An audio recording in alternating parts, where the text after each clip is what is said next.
Hey, salut les joueurs, salut les joueuses, bienvenue dans la Trick Track Télé. Peut-être le saviez-vous, à l'époque, les Cheapest Games proposaient leurs jeux dans une enveloppe craft avec du matériel un petit peu tout venant. Et bien là, aujourd'hui, nous allons jouer dans une boîte vierge de toute illustration. Mais non, allez, rassurez-vous, Dig Your Way Out ne sera pas du tout… Enfin, j'espère, Tristan, t'as pas prévu de… Ah non, j'ai pas prévu du tout, non. De faire ça dans une boîte carton. Non, ça va être magnifique. C'est parce que nous jouons à un jeu dont la destinée vous appartiendra. Borderline Edition, Tristan ici présent, nous le présentera en Kickstarter. Dans les premiers mois de 2019. 2019, premier mois. 2009, non, 2019. Vous avez loupé un truc. Vous l'avez loupé depuis longtemps. L'auteur est avec nous. Bonjour. Salutations David. Bienvenue à toi. C'est toi qui as amené le prototype conçu avec tes mains. Exactement, donc un petit bout de scotch. Tout est là en vrai de vrai. Donc c'est un jeu Dig Your Way Out. Alors on ne dit pas Dig Out, mais on peut le dire quand même un petit peu. On peut le dire. Un jeu de David illustré par Mirailo Dmitrievski chez Borderline Edition. Donc 2 à 5 prisonniers puisque nous sommes en univers carcéral. À partir de 9 ans et au moins une carte si ce n'est pas un couteau dans le dos. 45 minutes, c'est une durée moyenne? C'est une durée moyenne, ouais. Ou c'est plus il y a de joueurs, plus c'est long? Alors normalement, avec le nombre de points, c'est à peu près la même durée. C'est à peu près, voilà, c'est ça. En fonction du nombre de joueurs. L'objectif s'adapte en fonction du nombre de Exactement. joueurs. Je vais mettre le prototype dans le devers de Trick Track. Vous C'est moi qui ai découvrirez, mis les petits scotch en fait. Ouais, mais ça va, vous t'es pas obligé de le dire. découvrirez le jeu lorsqu'il sera présenté en financement participatif. Ce ne sera pas ces illustrations. Non, d'ailleurs, il a vu qu'on a dit illustré par Voilà. Jamico, mais dans l'avenir, il est en train de… Il est en train de travailler Il est en train de dessus. travailler dessus, ouais. Voilà. Donc là, pour Nous, l'instant, on va s'intéresser au jeu pour savoir ce qu'il vaut. Et je te laisse, David, la parole. Comment se sort-on de cette merde? Alors, donc déjà, on va tous incarner des prisonniers. Ouais, en tôle. En tôle. Et on a tous eu la même idée, c'est de se barrer de là. Bah oui. Et on veut tous le faire de la même façon, c'est en creusant un tunnel. Non. Par contre, on est un peu chacun sa pomme, donc on creuse tous un tunnel séparément, dans sa propre cellule, sous son propre lit. D'accord, les crétins. Mais vu qu'on ne veut pas le creuser à la main, Ouais, il va falloir récupérer des outils. d'accord. Donc dans les outils qu'on va pouvoir trouver, ça va être les cuillères, les pioches et les pelles, Ouais. qui creusent plus ou moins bien. Donc la cuillère creuse 1 point de tunnel, la pioche 2 et la pelle 3. Ok. Donc, et c'est ces points de tunnel-là qu'il va falloir scorer en utilisant pour sortir. Et en fonction du nombre de joueurs, on va falloir atteindre un certain nombre de points. Ok. Donc c'est 12, 10 ou 3 points. Ou 3 points. 3, ça fait pas beaucoup. Ouais, non, 12, 10 ou 3, 12, 10 ou 8 points. D'accord. Donc ces outils, on va pouvoir les récupérer de différentes façons. Je reviendrai en détail dessus. Ouais. Mais en gros, on va pouvoir les fabriquer. On va D'accord. pouvoir les acheter avec les cigarettes qui sont la monnaie du jeu. La monnaie du jeu. Et on va pouvoir surtout les racketter aux autres joueurs qui les ont fabriqués ou achetés. Ouais, Voilà. c'est parce que je me suis dit, le couteau, il n'a pas l'air de creuser de la même façon, Non, donc il doit non, servir à autre c'est pas chose. le même type. Ouais, C'est d'accord. les surins, c'est pas le même type de carte. Ok, ok. Donc ces outils, on va les récupérer et il va falloir essayer de les garder jusqu'à les ramener en cellule. Et là, une fois qu'on sera en cellule, on va pouvoir creuser avec. D'accord. Donc maintenant, on va venir aux actions. Comment on va faire pour creuser du coup? Donc, Et elles sont récupérer. Ouais. Les actions Donc là, il y, a sont un sur le petit, plateau. il y a un petit rappel. Je vais les détailler une par une. Ok. Il y a pas mal d'actions, mais on n'a jamais le choix entre toutes les actions à la fois. Ok. C'est en fonction de la configuration, d'où on se trouve, de ce qu'on a en main. Donc c'est déjà dans le sens horaire, on va jouer 2 actions par joueur jusqu'à ce que quelqu'un atteigne le nombre de points, il a immédiatement D'accord. gagné. Bon, 2 actions, on tourne, On fait jusqu'à 2 actions, c'est D'accord. rarement intéressant d'en faire moins de 2, mais Ouais. ça peut arriver. D'accord. Donc on fait jusqu'à 2 actions par tour, 2 actions parmi tout ça. Donc dans les actions, Vas-y, je suis. ok. La première, c'est fouiller. Donc, c'est-à-dire piocher des cartes. On va fouiller un certain nombre de cartes pour un point d'action en fonction d'où on se trouve. Donc sur le plateau, on voit qu'il y a le nombre de cartes qui est rappelé. On va fouiller une carte ici, par exemple, 2 ici ou 3. C'est mieux d'aller fouiller dans les douches? Exactement. Pendant Mhm. que tout le monde est à poil, on fait les poches des… Ah oui, d'accord, j'ai eu peur, hein, parce que j'avais complètement un autre dessin, je me suis dit, mais T'es dit, non. où est-ce que ça va cette Ouais. histoire? Ok. ou les casiers. Ouais, enfin, d'accord, voilà. ok, Voilà. d'accord, je comprends. Donc On ça, va c'est dire fouillé. thématique. Voilà, donc fouiller, C'est une action. pour un point d'action, on peut fouiller entre 1 et 3 cartes en fonction d'où on se trouve. J'ai le droit de fouiller 2 fois de suite? Exactement, non. Ah, Il y a un petit une fois qui rappelle que c'est une action qu'on ne peut faire pas qu'une le fois faire. par tour. Ok. C'est comme un coup de… Enfin non, c'est peut-être pas celle-là que tu voulais après? Non, on va faire en colonne. D'accord. La deuxième Dommage. action, c'est se déplacer. Se déplacer, comme on le voit sur chaque lieu du plateau, il y a des dés avec des résultats de dés. Ouais. Donc, pour se déplacer, l'action, on lance le dé. Ah, et on est en Chaque- prison, on n'a pas vraiment le choix de savoir où Alors est-ce qu'on va. c'est sécurité minimum, on peut quand même au sein de la prison se déplacer, mais pas forcément où on veut tout le temps. D'accord. Donc C'est pas la fête d'où du slip non plus. Voilà, c'est ça. D'où le dé. Donc chaque résultat du dé est présent deux fois sur le plateau et correspond à deux lieux. Donc là, par exemple, sur un 4, on voit que je peux aller en cantine ou en promenade. Donc les lieux, voilà, pour faire un petit tour rapide des lieux, la cellule, l'infirmerie, la cantine, la promenade, le quartier des douches. Enfin, les douches. Donc sur un 4, je vais soit sur l'un, soit sur l'autre. Je choisis. Si jamais j'étais déjà sur un des deux lieux, je suis obligé de me déplacer sur l'autre. Et là, j'ai pas le choix. Il y a une deuxième façon de se déplacer. On l'oublie souvent sur les premières parties. On n'ose pas trop l'utiliser, mais ça peut être important. Si on n'aime pas trop le hasard et qu'on veut vraiment aller quelque part, on peut y aller directement. Ça nous prend 2 actions. Ah oui, d'accord. Mais on n'a pas lancé le dé parce que parfois on va lancer 2 fois le dé et au final, on sera toujours pas où on voulait aller. Mais il faut l'anticiper parce qu'on peut pas, une fois qu'on a lancé le dé, dire ah non, alors, finalement, je vais faire ma deuxième action. Donc se déplacer. Je vais d'abord faire fabriquer. Fabriquer. On vient de faire ça. Donc voilà, c'est ça. On réorganisera peut-être un peu les icônes. Pas de souci, t'inquiète. Fabriquer. La fabrication, c'est super simple. Il y a 3 recettes qui elles sont sur le plateau. Sont rappelées sur le plateau. Un petit peu de fil de MacGyver plus une lame de rasoir égale 2 sur 1. Voilà. Donc on voit que le lien, il y en a plusieurs, mais on voit que le lien est utile. Ouais, voilà. C'est le nom des cartes, n'est pas plus. Non, mais nickel. Je sais pas où la mettre. Très bien, là, t'es bien. Les liens sont utiles dans les 3 recettes de fabrication. Donc avec de la lame de rasoir, enfin en tout cas un objet coupant. C'est ça, avec une lame. C'est un objet lame exactement. Avec un lien, une lame, on va fabriquer 2 sur 1. On verra à quoi ils servent plus tard. Super. Avec un lien et un pic, on va fabriquer une pioche. Ouais. Donc c'est un outil de tunnel, c'est une des premières façons donc la fabrication de récupérer ces fameux outils. Ouais. Et avec un lien et une gamelle et un récipient, on va fabriquer une pelle. Qui fait 3 points de tunnel potentiel. La pelle fait tout, moi je trouve qu'elle devrait faire 4 parce qu'elle a une sacrée contenance. Donc ça mais c'est un peu fragile. Fabrication. La fabrication. Donc la fabrication, c'est cette icône-là et c'est rappelé, et elle a une petite exception cette action. On ne peut pas fabriquer ni en cellule, ni dans les douches. D'accord. Ok. Après, tu veux faire quoi alors? Alors ensuite, on va passer directement aux raquettes parce qu'on a vu comment récupérer, une des façons de récupérer ces outils. On va voir une autre façon de les récupérer à ceux qui ont fabriqué par exemple. Donc c'est laquelle? C'est celle-là ou celle-là? C'est la première, celle qui est aussi faisable une seule fois par tour. On peut faire qu'un seul raquette, on ne peut pas raqueter 2 fois quand même, il ne faut pas s'acharner. D'accord. Alors, pour raqueter, déjà il y a 2 conditions à remplir. Il faut être dans le même lieu que le joueur qu'on veut raqueter. Et il faut avoir au moins une arme. Et donc tout à l'heure, je vous parlais de cette fabrication-là parce que les armes, il y en a 2 types. Il y a les lames, qu'on a vu déjà tout à l'heure. On pouvait fabriquer aussi avec, mais on peut directement se battre aussi avec. Et il y a les surins avec lesquels on peut juste se battre, on ne peut pas fabriquer avec. Et justement, les surins, on peut les fabriquer par contre. Donc tout à l'heure, par exemple, dans la fabrication, on avait une arme et avec une arme, on fabrique 2 armes. Donc ces 2 cartes-là sont considérées comme des armes. La première phase du racket, c'est la phase d'intimidation. Donc c'est moi par exemple. Tu veux me racketter. Voilà. Donc par exemple, j'ai suivi tout à l'heure, je me suis rappelé ce que je t'ai vu faire. Il faut savoir que toutes ces cartes-là, on les récupère face ouverte. Donc on voit les joueurs les obtenir. Toutes ces cartes ici, on les récupère face cachée. Donc on ne sait pas. Si jamais quelqu'un se fait des surins, je vois qu'il s'en est fait. Mais il peut en avoir aussi des lames qu'il a récupérées aux armes. Donc je sais par exemple qu'il a au moins 2 sur 1. Je ne sais pas exactement combien il a. Donc il faut abattre une arme devant lui. Pour dire je te raquette. L'intimidation, et vu que c'est un racket et que ce n'est pas une agression gratuite, c'est parce qu'on veut lui piquer quelque chose. Donc par exemple, je vais dire file-moi ta pioche. Parce que je t'ai vu la faire. Et moi je suis dans le même lieu que toi et j'ai envie que tu me la donnes. Et dans ce cas-là, il y a. Donc ça c'est la phase d'intimidation. Et il y a une phase de combat qui peut être évitée par le défenseur d'une seule façon, en me donnant ce que je lui demande. Tiens, voilà ta pioche. C'est ça. Donc c'est assez thématique. Si tu ne l'as pas ou tu ne veux pas me la donner, il y a combat obligatoire, que tu aies des armes ou pas. Même si je ne l'ai pas. Même si tu l'as. Moi je crois que tu l'as. Moi je suis persuadé que tu en as une. Donc c'est le seul moyen. Non, je t'assure. Je peux pas te dire. Non mais je t'assure David, je l'ai pas. Tu peux, mais ça ne changera pas la suite. Ok, d'accord. Donc du coup, il faut que je joue. D'ailleurs, ça peut être, parce qu'il y a des conséquences, ça peut être même une stratégie dans certaines configurations de demander volontairement quelque chose que l'autre n'a pas. C'est juste pour y aller au fight. Exactement. Ok, donc il faut que je réponde. Alors voilà, donc soit 2 choix. Soit si tu l'as, tu me la donnes et on s'arrête là. Non. On évite la phase de combat. J'ai pas de pioche, je t'assure, c'est pas une pioche. Soit toi aussi, soit tu veux pas me la donner ou alors tu n'en as pas. Et dans ce cas-là, il va falloir potentiellement que tu essayes de te défendre. Et il va falloir que tu aies des armes aussi. Donc là, tu vas poser une arme. Ensuite, je vais en poser une, ainsi de suite. C'est celui qui pose la dernière qui remporte le combat. Sachant que j'ai posé la première, si on a 2 cartes chacun, en cas d'égalité, c'est le défenseur qui gagne. Oui, puisque c'est le dernier à la poser. Et à l'issue du combat, il y a 2 conséquences. La première, c'est que, on va dire que c'est moi qui ai gagné. Tu prends un point dans tes dents. Voilà, il y a un jeton raclé pour le perdant.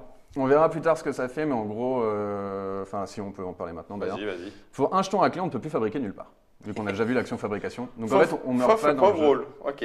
On meurt pas dans le jeu, mais on va être bloqué, ça va nous ralentir. Tu te trimbales comme ça, là, en plus en champ, hein. Tu peux pas fabriquer.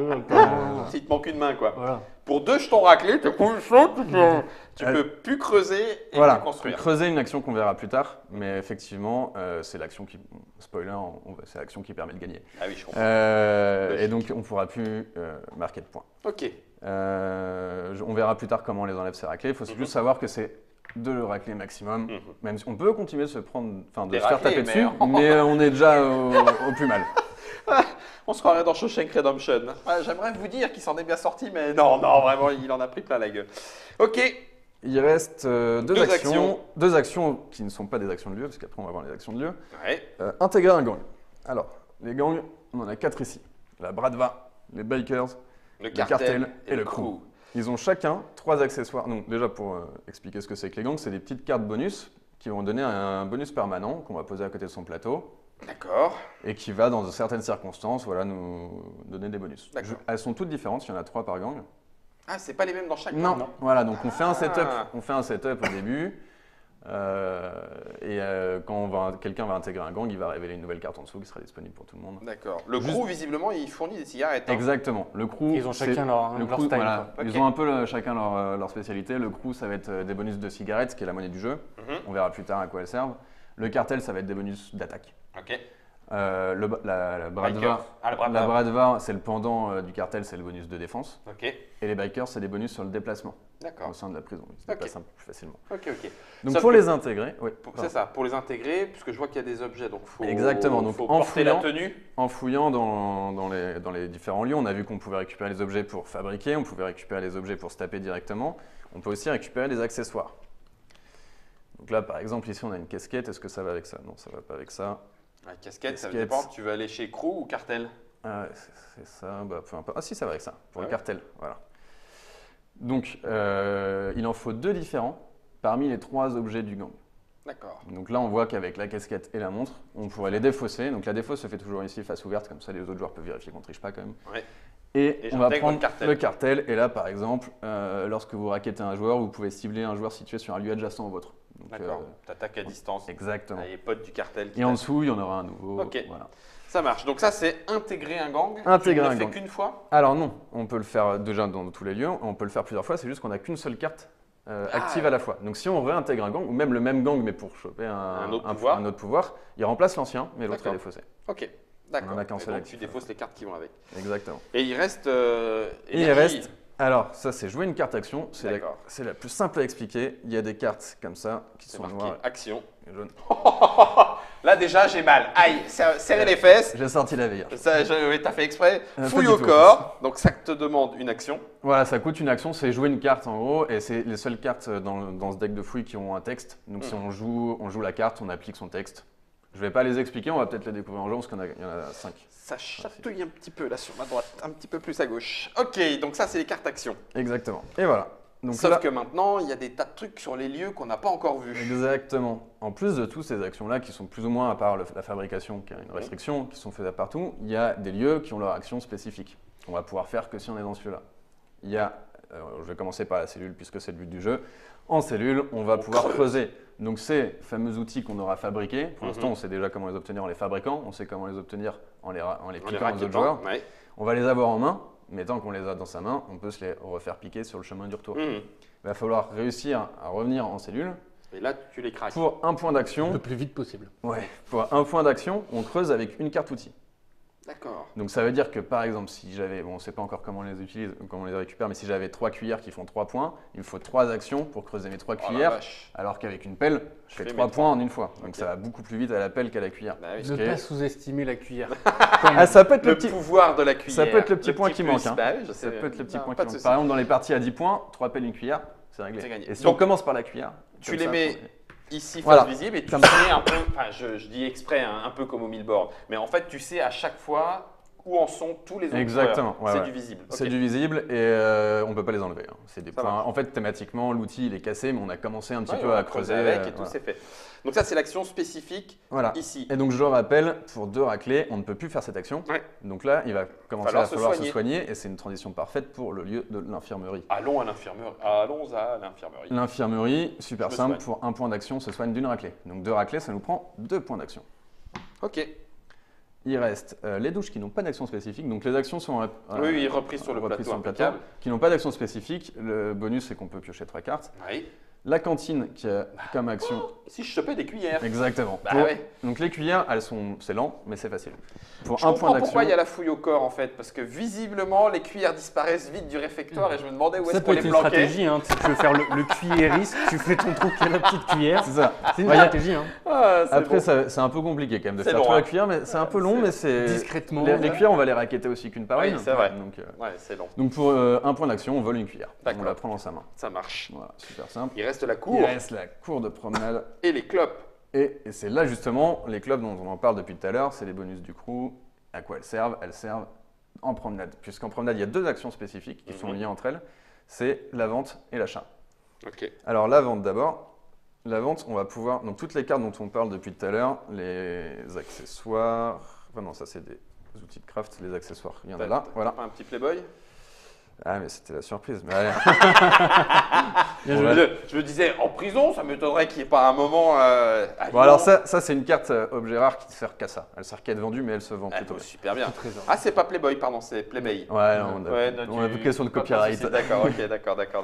Donc tu vends autant de cartes que tu veux? Pour 1 point d'action, on vend autant de cartes qu'on veut. Sachant que les cartes, la plupart des cartes vont de 1 à 3 cigarettes, et les cartes, il y a une carte rare à 4. Enfin, il y a en plusieurs exemplaires. Donc tu y vends, tu récupères. On vend tout ce qu'on veut, on récupère d'abord en cigarettes. Bien important, on n'achète pas directement avec les cartes, il faut d'abord récupérer des sous. C'est ta première action. C'est une action, ok. Voilà. Et après, plus tard, enfin dans le même tour, si jamais c'était notre première action ou plus tard, on pourra dépenser ces cigarettes pour faire un achat par contre par action. Un achat par action, ouais. C'est pour ça qu'il vaut mieux faire des ventes groupées et après par contre acheter, ça prend un peu du temps. Donc là c'est pareil, c'est récapitulé. 2 clopes, 1 sur 1. Exactement. 5 clopes. 2 sur 1. 2 sur 1, d'accord. En fait, on peut en acheter 2 en 2 actions séparées pour 4. Mais si on veut gagner un peu de temps et acheter 2 sur 1 d'un coup pour une seule action, on paye un peu plus cher. On a moins pris le temps de négocier. Mais moins on a gagné du temps. Et enfin, 6 clopes, la pioche, 8 clopes, la paille. Exactement. Ok, voilà. Est-ce que tout ce qui est fabricable et achetable en fait. Est-ce que c'est possible de négocier entre joueurs? Tiens, je te file 3 clopes, file-moi ta carte. Non, là on est sur du pur compétitif. Pur compétitif, donc il n'y a pas de copains du tout autour de la table. Non, parce qu'il n'y aura qu'un seul gagnant. Et on sait tous qu'on essaye de se barrer. En fait, thématiquement, le premier qui se barre, lui il sera déjà loin, mais il aura déclenché l'alarme. Et les autres se feront en cellule. Bah, ils vont surtout, ils vont aller en QHS, je pense, parce que les gardiens vont retourner leur cellule, ils vont trouver un tunnel pas fini. Ils vont aller en QHS, pour vous le dire, ce n'est absolument pas un synonyme de qualité, c'est quartier haute sécurité de mémoire. C'est ça, quartier haute sécurité. Parce que là, on est en sécurité minimale, ce qui nous permet quand même de pouvoir aller en promenade, en cantine, tout ça. J'hésitais à vous montrer à nouveau la boîte de Dig Your Way Out. Ah pardon, excuse-moi David, pas de souci. Mais vas-y. Non, mais c'est vrai que je commençais à parler comme si c'était fini. Nickel et bien, on est bon. Il reste ces petites cartes-là. Qui représente notre passif en dehors de la prison. Ouais. C'est un peu notre talent caché de ce qu'on faisait avant. D'accord. Qui va être une carte qu'on va garder. Donc on va s'en distribuer une au hasard au début de la partie. On va la garder face cachée à côté de notre plateau de joueurs. Ouais. Et une seule fois dans toute la partie, on va pouvoir la retourner et appliquer son bonus. C'est un one-shot. C'est un one-shot, voilà. D'accord. Il y a 2 encadrés. Il y a l'encadré blanc qui s'appliquera quoi qu'il arrive. Et il y a un encadré de gang qui s'appliquera uniquement si, au moment où on la retourne, on fait partie du bon gang. D'accord. Parce qu'on est un peu prédisposé à faire partie d'un gang, c'était notre passé avant. C'est le côté un petit peu narratif, histoire, qui met un des affinités avec certains gangs. C'est surtout ça qui peut faire des petits combos aussi, si on a le bon gang. Ça peut faire des petits revirements de situation, des petites surprises. Tu as cru. Une fois dans la partie. C'est toujours écrit une fois dans la partie. Ouais. Mais vu qu'on en a un chacun, il peut y avoir 3 gros revirements. Et c'est toujours écrit en la première phrase qui est un peu en surbrillance. Ouais. C'est toujours le moment où on peut retourner sa carte, ou sur les gangs, c'est le moment où on peut appliquer son effet. Ouais. Lorsqu'un autre joueur achète, lorsqu'un autre joueur vend. Voilà. Si c'est le cas, tu es du cartel, tu pioches des cartes supplémentaires. C'est ça. Ouais, il y en a qui sont violentes. Hein. Ah, c'est des one-shots, mais du coup. Avant un combat, tu pioches 2 cartes sur 1. Et en plus, si t'es du cartel, t'en prends 2 de plus. Donc, mec, viens. Attends, Viens. cartel. Allez, viens, Le cartel. viens. Vous avez toujours eu beaucoup d'ennemis. Si vous avez survécu aussi longtemps, c'est que vous ne sortez jamais les mains vides. Oui, bah oui, effectivement. On va voir ce que donne ce Dig Your Way Out dans la partie qui va suivre. En tout cas, si vous avez commencé par cette vidéo, vous pourriez suivre la partie pour voir qui de nous 3 va réussir à s'enfuir le plus vite en étant peut-être le plus fourbe. Ça ne m'étonnerait pas du tout de la part de Tristan en tout cas.